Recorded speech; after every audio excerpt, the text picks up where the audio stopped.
Good morning, Ian Crouch with your 8:30 Hunter News update. A man remains under police guard in hospital after he allegedly threatened a woman at Cardiff last night. Police were called to a home on Darcy Road at about 9:30 to reports a man was making threats to a 37-year-old woman.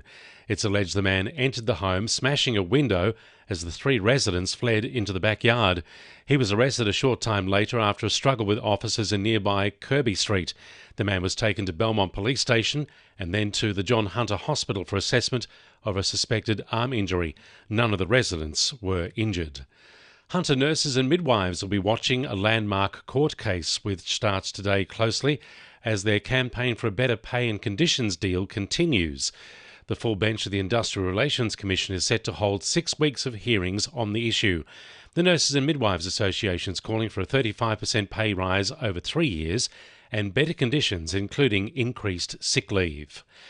Newcastle Council has been left to look for solutions internally following confirmation the Reconstruction Authority will not be stepping up amid the New Lambton landslip saga.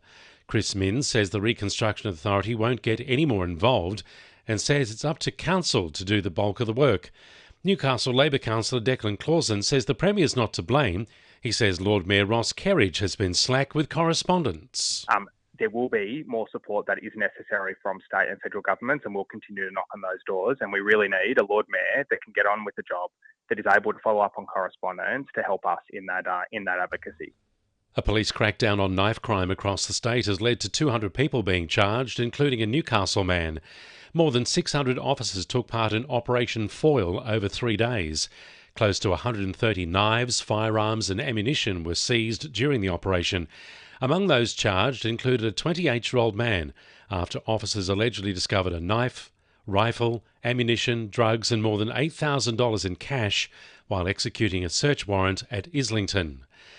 Roads Minister and Maitland MP Jenny Aitchison says major regional highways across New South Wales will be coated with a protective substance to guard the surface from damage and wet weather.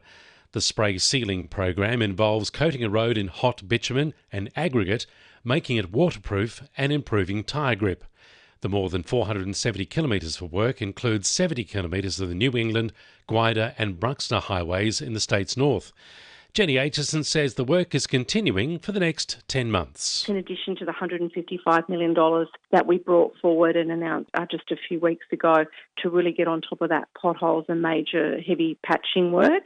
So this is really about getting that smoothness into the bitumen. Hunter winemakers say they're using new technologies to combat the onset of higher temperatures.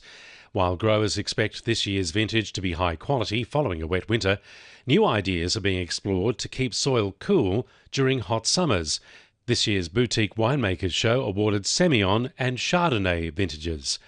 Judging panel chair Neil McGuigan says new watering innovations are being explored. What we've got to try to do as the temperatures are increasing is try to modify what's going out in the vineyard. And how you can do that is with different forms of irrigation. You can actually use some small sprinklers underneath the vines, and this will actually change and help change the microclimate within the vineyard itself.